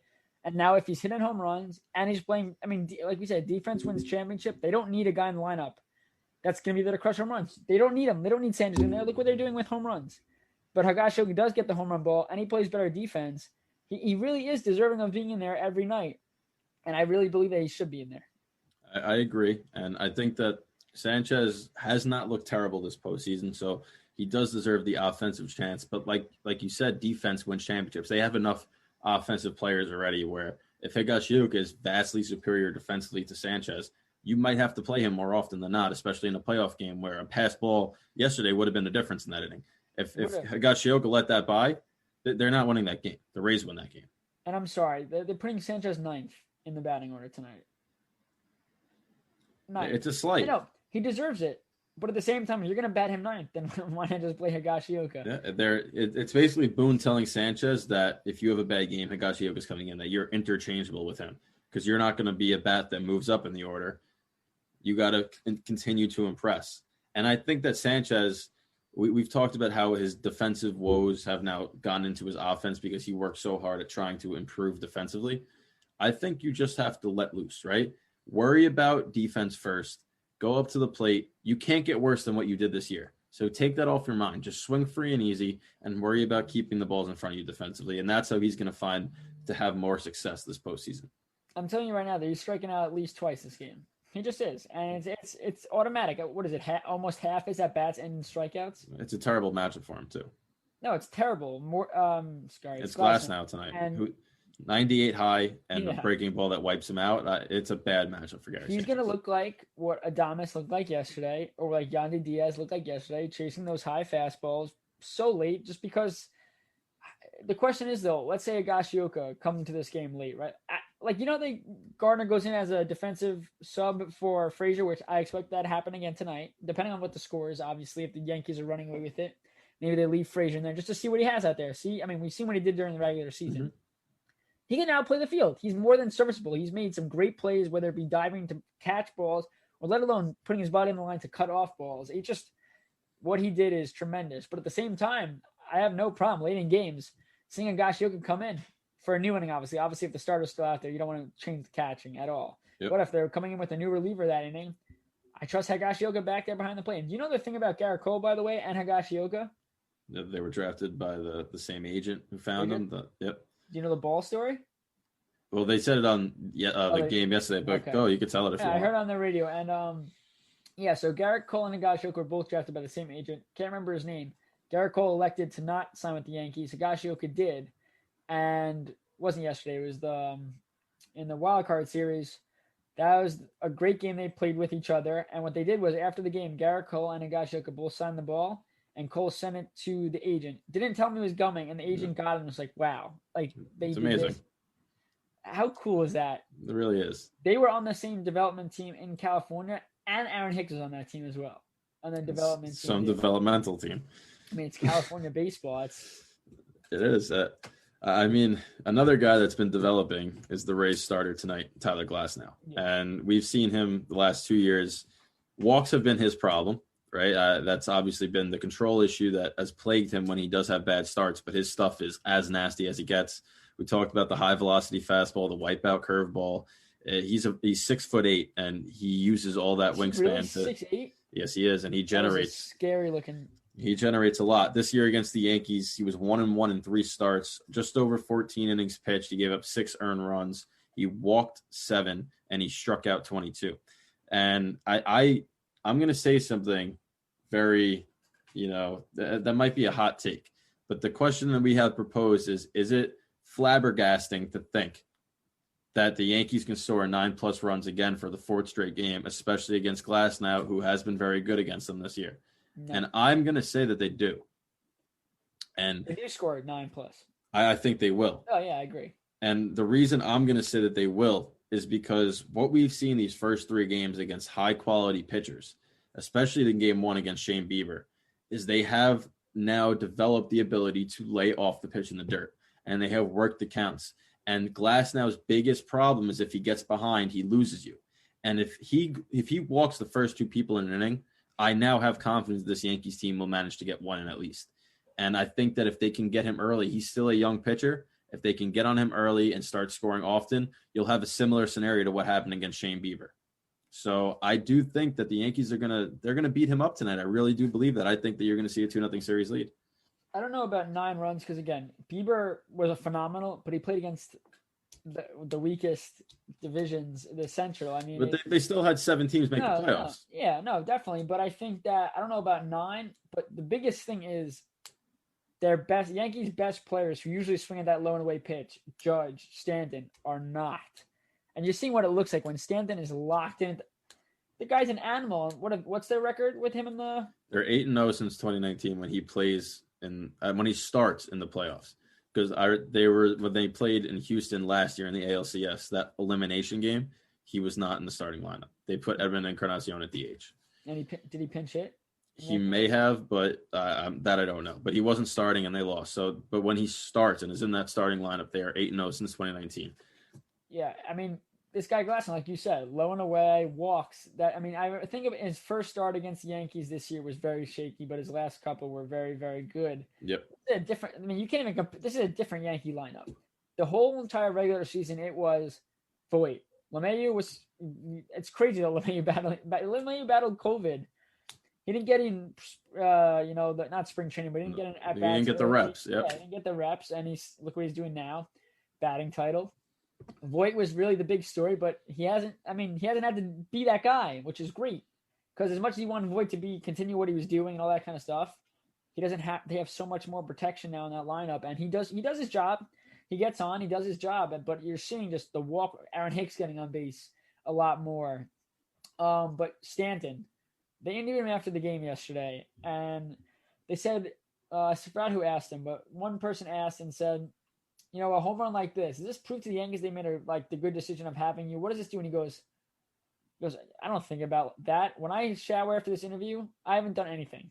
We have so much left to do, and I think that speaks volumes too. This guy hit a grand slam in the playoffs in front of his family, has homered in 3 straight games, just absolutely dominating at the plate. I mean, I think he went 1 for 4, but a grand slam. Yep. I mean, that's baseball for you nowadays. It's home run nothing, but a home run 4 RBIs, blue light game over. Really, that's so important to save Chapman in 5 days. It could potentially, hopefully not, but 5 days of baseball when you never know when you're going to need your closer. Having the off day for him is huge. What did Luis Sessa came in last night and shut the door, right? Yeah, first of all, Luis Sessa has done a phenomenal job whenever they ask him to, and I really think he's an undervalued piece. But we've talked a lot now about Glasnow and their starter, and arguably the biggest news coming into this game is the fact that the Yankees had 2 rested veteran pitchers in Masahiro Tanaka and J.A. Happ, who could have gotten this start, and instead they turned to the rookie, Deivi Garcia.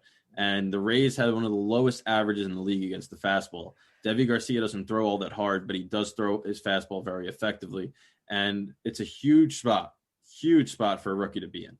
And we've seen him have 2 starts of stellar 7-inning baseball, and we've seen his last 2 starts give up a couple of runs. And for somebody who's never pitched in a postseason game, without fans, it helps. But there's going to be nerves. We saw it last night with the Rays' Curtis, who came into that game, never pitched in a postseason game, and wound up giving up that grand slam. The Yankees believe that Garcia can handle the pressure. They said that they loved his demeanor and presence this whole time since coming to the team. But there's seeing it and saying it versus doing it. And we're going to see if he can handle the spotlight tonight in Game 2. So the question is this the right move for the Yankees? And while we thought maybe it would be Happ instead of Tanaka, I really thought that was going to be the case. But you look at it and I don't know if this is the reason Boone's doing it. But look at Glass now, who played well against the Yankees this year. Is this more of a, well, if we're going to lose a game in this series, let it be this one. So we might as well have Garcia pitch this one. On the off, they lose. The off chance they lose, obviously they want to win. But the off chance they lose, they're not wasting a dominant versus dominant pitching matchup. It's not a Cole versus Snell. It's not like you're wasting your best pitcher to get killed by a team. So I think this, if that's the reason, so be it. You'll never know. But I think Deivi Garcia is going to have a short leash. I agree. I think that if he starts having trouble early with commanding his fastball and his off-speed pitches and he walks a few guys, I could see him, if he struggles, going 3 innings, pulling him, going a bullpen game. I think it's a smart move by the Yankees. That just shows how confident, though, they are. That you never see. The hardest thing is when you hear people going, oh, yeah, we're saving, taking Cole out. We've seen pitchers get taken out because they might have to pitch in a game 5. But a game 5 isn't guaranteed. Yeah, well, I thought that game, it's hard. I thought game 1 was a must-win. We talked about that, and obviously they did that. They got the job done behind their ace. But this is not a fake game where you could lose it, right? This is a pivotal game because if you could take a 2-0 series lead against Tampa Bay in a 5-game series, you're taking a stranglehold. It's like going up 3-0 in the best of 7. And that with Masahiro Tanaka, who besides his last start, which got delayed and all that bogus nonsense that happened, he's been very dominant in the postseason. And then in game 4, if it gets there, you can go to another veteran Happ. And if necessary, they have the chance to go back to their ace. So winning this game sets them up for the rest of the series and do exactly what they wanted to do and what they envisioned. And I think that the amount of confidence that Boone had, because this wasn't even decided yesterday. This was decided before the series started that game 2 was Deivi Garcia's, regardless if they won or lost yesterday, speaks volumes to what they think about this young man. Like we talked about, he had a mixed bag of. You didn't really know what you were. He looked dominant in his first start. Then he looked and then he looked good, and then it was. But I think against this Rays lineup, who just went against Cole, and did a little damage, but not much. I think putting a pitcher like that in the mix again, it's like when you play in any other sport where you don't know how good a young player is. The scouting report's there, but you never played against them, and I think that. It really makes people think. Speaking of Kevin Cash, you talk about Correa and the comments that he makes. The whole when Chapman threw at the Rays guys and everything he said, and then last night, ridiculous, up and in twice to Yankee hitters, and then he keeps the pitcher in there who was clearly pissed off that he gave up the grand slam, and he keeps him in there. He could have done the classic move, taken him out, given him the earful because that's what he deserved. But again, it's tough now. But it was 9-something. He gave up the grand slam. Five straight days, though. He wants to save his pieces there. Yeah. I also don't think it was. You don't think it was? You just think, but even if let's say he's just losing his command. You made the comments about throwing up and in, so you can't cry about teams doing that to you if you're going to let regardless if it was intentional or not. You cannot if your pitcher doesn't have it, he doesn't have it. And he's throwing up and in, he's hitting people or coming close. You take him out because you realize what it's like on the other side. So what if Boone came out after the game and said, it's okay, we have a guy that throws 102, we can just do it back. How offended Cash would be and upset he would be? I get that, but this was a guy that his first postseason start, and he was rattled, right? And he just given up a grand slam. Yes. So that's why I think he's trying to brush him off the plate, and he misses. And then the second time he was a rookie making his major league debut, never pitched in the major leagues before, and he was geared up throwing 99, and he missed high and tight.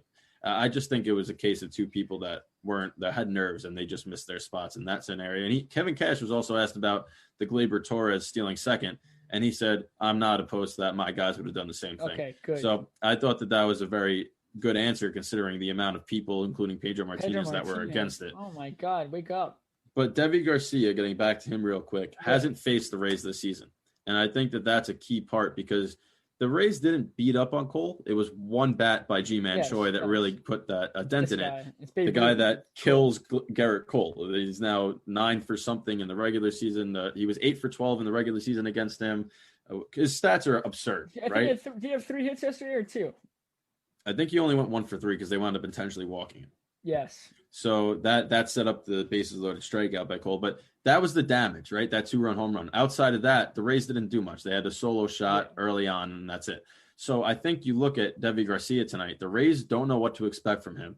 They're a team that can watch video, but seeing it live is different. They've seen Tanaka. They've seen Happ. So I really think that played a factor in going to empty game 2, because now the Rays have to have a whole scenario of, we don't know what to expect. We got a game plan for a brand new pitcher and an offense that hasn't really lit anybody up so far this postseason outside of game 2 against Toronto. Might struggle with a fastball breaking ball combo. How do you feel about this? Let's say Devi is dealing, right?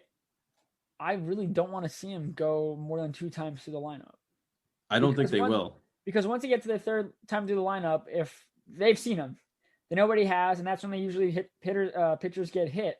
And for a young guy, I think if he goes through the lineup twice, clean, let's say shut out a 1-run ball, it doesn't matter if I really don't think, even if he's dealing, it makes sense to keep him in there because, yes, the Yankees offense, regardless even if Deivi Garcia gets lit up a little bit, I have so much faith in this Yankee lineup to come back and win a game because they've shown that they could do it this postseason. But at the same time, you see players get pushed. You see pitchers get pushed that are super. I mean, Cole grinded his way yesterday, but only went 6, right?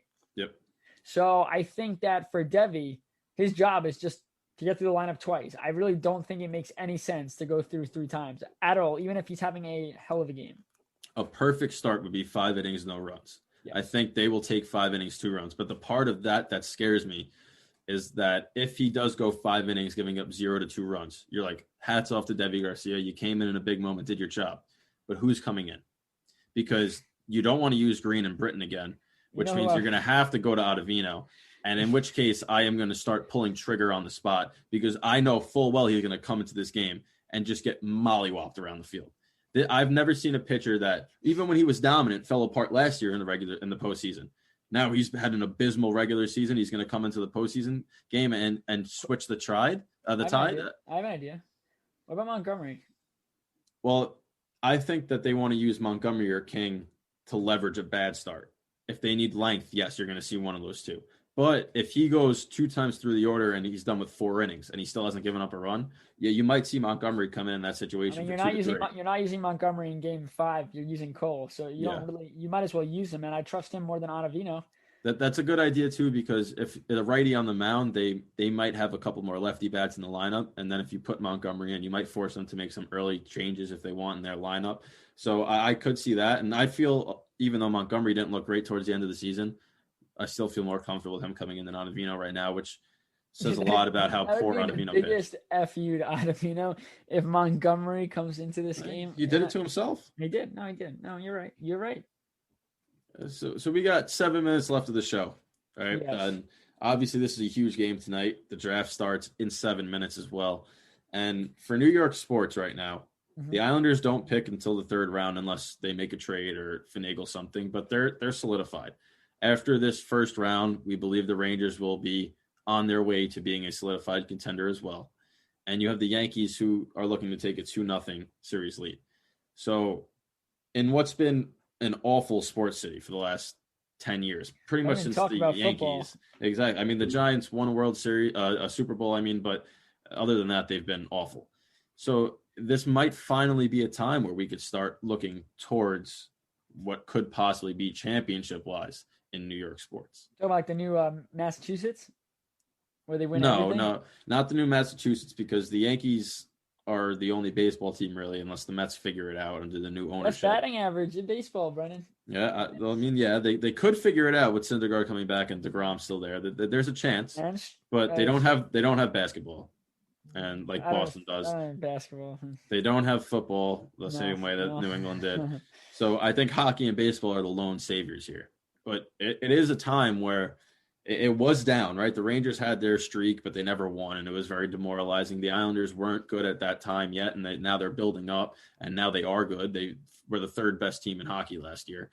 The Yankees have made the ALCS. They are in the playoffs every year. This could be the year where they finally pull through, and the Rangers have the 1st overall pick. So tonight especially is extremely exciting for the Yankees and Rangers, and overall – it's a really exciting time for those 3 teams. I think it's going to be exciting for the Islanders tonight, too, because we never know what Lou Lamoriello is going to do. And he wanted a sniper. He wanted a superstar last year. Didn't get it. He said he wants to deal with in-house, but I'm very excited to see if he makes any moves during the draft because who knows? It's tough to make blockbuster moves during the draft. It's tough. But this is a weird year. It's 2020. I mean, that is true. I don't know if they necessarily have the pieces to the cap room, too, but the pieces to make one because – in order to get a first-round pick or a second-round pick, they're going to have a younger, more controllable piece to move. And the Islanders are a more veteran team that has they have higher no picks. contracts. They have no picks to trade because Exactly Ottawa has all of them. But also, you know what the funny thing is Buffalo's best team is baseball this year, with Toronto playing. Well, no, their football team is really good. Oh, I'm sorry, excuse me, but I don't. Yeah. We're a baseball and hockey show, so I'm referring to that. Exactly. Well, I guess that is a New York football team that could win. So yes, maybe the Massachusetts effect could be in style. Oh, jeez. I mean, it's just, it's a fun time for New York sports. The one thing is, I don't want the Yankees. If the Yankees lose this series, what are we talking about? There's no more New York teams that are. I mean, the Rangers, we could talk about it. Lafreniere is going to be a storyline. You see what the Islanders do. The Mets aren't in conversational, but the Yankees, I mean, you want to keep them alive because they're the only New York sports team right now that's playing, first off, well. I didn't count the Giants and Jets being playing football because it's a joke. No, but I mean, you look at the Yankees and you think it's going to be an exciting game tonight. Derek Garcia, it'll be really fun to see what he has because, you talk about the Yankees, how good they are right now. But their future, I mean, Jason Dominguez, who's not even, people don't really know much about him. What, he's 17 years old? Yeah. Center fielder, is signed at like 14, 15 years old. I mean, Florial, there's going to be a lot of decisions down the road for the Yankees that are going to make or break their next 10 years. And they have the prospects, right? They have the pieces there that they could move on long term. But then you also have an Aaron Judge here. What do you do with him? Because right now, in my opinion, you can't give him a long-term contract based on the health concerns that he has. And it becomes, do you wind up going to one of these prospects in a Florial or the Jason Dominguez's when Judge's contract is done? But that becomes a problem down the road. Estrada, I think, is playing his way out because I personally think that Wade's a better defender and hitting-wise, they're roughly the same. So I think that he's moved on. What do they do with LeMahieu this offseason? But before these decisions come, I think they do too. But they have to win a World Series. Yeah. Right? No, they do. And this year, I think they have to win it. Next year, especially if they bring LeMahieu back, is a must-win. It just comes down to that. They haven't won in 10 years. And it's getting to that time where with the roster you have assembled on paper, it's World Series or bust. And you can't keep busting. And they're not getting any younger. What is Judge, 28? And Judge is old, man. For somebody that's come into the league 3 years ago, he's up there in age. He hasn't even played 3 seasons. We've pretty much barely seen him play. That's why the people that were like, 30. Oh, never trade Judge for Betts. I do it in a second. You have to. 1, he's healthier. 2, Betts, I think, is a year younger. Betts is a year younger. They're both. He hits for average. He doesn't miss games. He hits for power too. Judge's average is solid. No, Judge is a great baseball player on both sides. So is Betts. And the difference is Betts plays 150 games and 162 games. Judge can barely get to 100. To me, that's a big difference. If you're going to pay somebody big money, I'd feel much more comfortable giving the guy that has no health history or an injury history than I would to give Judge, who runs to first base. And I don't know if you heard the Rays broadcast quickly before we go. Yes, I did. Talk about how they want Judge to run to first because hopefully he can and stand in. They want to run out the plays. Yeah. That way they act up their leg stuff. That summarizes it right there. Tampa has no fan base. No, they don't. that's my comment. All right, we have a minute left, Brennan. Your projection for do the Rangers make a trade in the draft tonight? I've said it this whole time, yes. I think they trade 22. All right. Yankees, what's his final score tonight against the Rays? What do you think? 9-6 Yankees.